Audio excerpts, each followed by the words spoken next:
그때에 아브넬을 따르는 베냐민 족속의 군인들은 언덕 위에서 아브넬을 호위하고 버티었다. 거기에서 아브넬이 요압에게 휴전을 제의하였다. 우리가 언제까지 이렇게 싸워야 하겠소?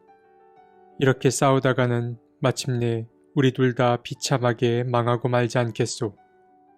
우리가 얼마나 더 기다려야 장군이 장군의 부하들에게 동족을 추격하지 말고 돌아가라고 명령하겠소? 요압이 대답하였다. 하나님의 살아계심을 두고 맹세하오. 장군이 이런 제안을 하지 않으셨으면 내 군대가 내일 아침까지 추격을 해서 장군을 잡았을 것이오. 요압이 나팔을 부니 모든 군인이 멈추어 섰다. 그들은 더 이상 이스라엘을 추격하지 않고 더 이상 그들과 싸우지 않았다. 사무엘하 2장 25절에서 28절 말씀. 사무엘하에는 사무엘상의 내용이 계속 이어집니다. 사울 왕권의 몰락과 다윗 왕권의 번영 이야기가 계속 그 뒤를 잇습니다. 사무엘상 말미에는 사울과 그의 아들들의 죽음 이야기가 등장합니다. 사울의 왕권은 완전히 몰락했습니다.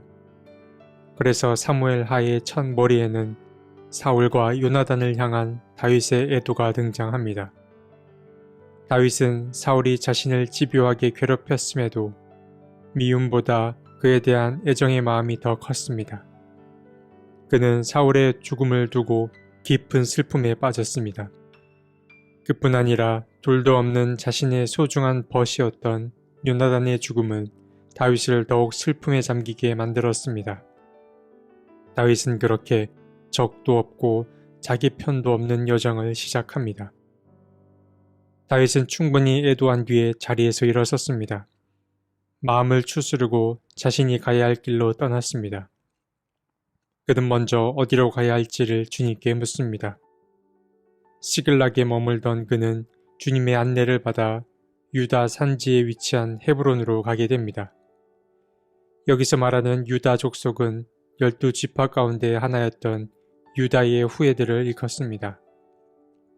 이 유다 족속은 다윗을 맞아들였고 그를 자기 족속의 왕으로 삼았습니다. 유다 사람들은 다윗이 시글락에 있을 때부터 좋은 관계를 맺고 있었고 블레셋과 우호 관계에 있던 다윗을 통해 블레셋의 침략으로부터 어느 정도 보호받을 수 있을 거라고 여겼을 것입니다. 유다의 왕이 된 다윗은 자신의 영향력을 점점 확대시켜 나갑니다. 전쟁보다는 우호적인 태도로 자신의 세력을 확장시켜 나갔습니다. 그는 먼저 사울의 제사를 도운 길르앗 야베스의 사람들, 즉 이스라엘 북쪽 지파의 사람들과 좋은 관계를 맺습니다. 다윗이 자기 영향력을 확대시켜 나가는 시기에 왕이 부재한 이스라엘에도 왕위를 차지하기 위한 움직임이 있었습니다. 사울의 군 사령관이었던 아브넬이 사울의 아들이었던 이스보셋을 이스라엘의 왕으로 세웠습니다. 유다를 제외한 다른 모든 이스라엘 민족은 바로 이 이스보셋을 따르게 됩니다. 결국 이스라엘은 다윗을 따르는 유다 족속과 이스보셋을 따르는 족속으로 나뉘게 됩니다. 그러다가 한 장소에서 두 종족이 마주하게 되는데 그곳이 바로 기브온입니다. 기브온은 원래 베냐민 지파에 속한 땅이지만 오늘 본문에서는 어디에도 속하지 않은 땅으로 등장합니다.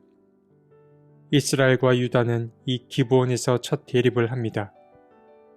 이스보셋의 부하였던 아브넬 장군과 다윗의 부하였던 요압은 각각 12명의 젊은이들을 뽑아 겨루기를 하자고 제안합니다. 그리고 여기서 승리한 팀이 기브온을 차지하자고 했습니다. 이에 동의한 두 팀은 서로 겨루었지만 24명의 젊은이들만 모두 잃고 맙니다.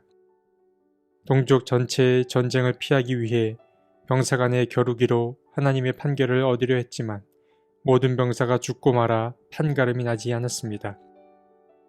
이렇게 첫 번째 대립은 이루어졌으나 어떤 결과도 얻지 못한 이 장소의 이름을 사람들은 헷갓 핫수림이라고 불렀습니다. 그 뜻은 칼의 벌판, 날카로운 칼의 밭, 정도로 보시면 되겠습니다. 이렇게 첫 대립을 마친 이스라엘 장군 아브넬은 자신의 군대를 데리고 마하나임으로 떠났습니다. 사실 유다보다 훨씬 규모가 큰 이스라엘이었기 때문에 비겼다고 하더라도 진 것과 마찬가지였을 것입니다. 그래서였을까요? 요압 일행은 판결이 나지 않는 이 결투를 자기들 손으로 마무리 짓기 위해 아브넬을 계속 쫓아갔습니다.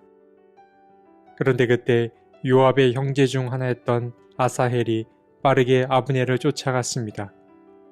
그는 자기 힘을 과시하기 위함인지 자신을 쫓아오지 말라는 아브넬의 말을 듣지 않고 계속 그를 쫓습니다. 그 결과는 처참했습니다. 그는 아브넬의 창에 맞아 죽음을 맞이합니다. 이 사실을 아는지 모르는지 요압과 그의 다른 형제 아비새는 계속해서 아브넬을 쫓습니다. 자신을 쫓아오는 요압의 형제를 발견한 아브넬은 그 자리에 멈춰서서 말합니다. 우리가 언제까지 이렇게 싸워야 하냐고. 이렇게 싸우다가는 마침내 우리 모두가 비참히 망하지 않겠냐고 말했습니다. 아브넬의 진심이 통했기 때문일까요? 요압은 아브넬의 휴전을 받아들이고 자신의 땅으로 돌아갔습니다. 요압은 자기 땅으로 돌아와서야 19명의 부하와 동생 아사헬을 잃은 걸 알게 됩니다. 요압은 슬픔 가운데 있었지만 자기 종족이 아브넬의 부하들을 훨씬 많이 없앴음을 알고 마음을 잘 추스렸습니다. 오늘 이야기는 하나였던 이스라엘이 점차 대립하기 시작하는 그 초창기의 모습을 보여줍니다. 사울과 요나단의 죽음 이후 다윗은 자신의 길을 걷기 시작합니다. 그는 하나님의 인도에 따라 점점 자기 영역을 확장시켜 나갑니다. 그러다 보니 대립이나 혹은 마찰을 피하긴 어려웠습니다. 다윗이 직접 나서진 않아도 요압 장군이 늘 그의 입장을 대변했을 것입니다. 그는 이스라엘 민족과의 갈등을 피하지 않았습니다.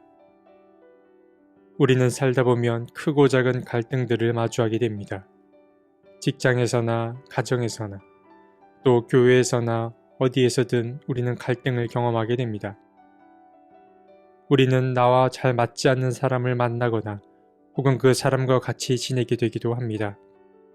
또 원치 않는 상황에 휩쓸려 마찰을 겪게 되기도 합니다. 그러나 중요한 사실은 우리는 갈등은 피할 순 없지만 그 대응 방식은 달리할 수 있다는 사실입니다. 스스로 갈등을 조장하는 일은 피할 수 있다라는 말입니다. 아브넬은 자신의 군대가 패했기 때문일 수도 있지만 동족 간의 쓸데없는 갈등은 피하려고 했습니다. 그는 갈등의 상황을 만들려고 하지 않았습니다. 삶을 돌이켜보면 갈등이나 논쟁에서 승리하는 것은 양립하는 사람 중 한 사람이 아니라 늘 갈등 상황 그 자체만 남는 경우를 보곤 합니다. 우리는 지혜로울 필요가 있습니다. 슬기롭게 상황을 헤쳐나갈 필요가 있습니다. 물론 우리의 능력에는 한계가 있습니다.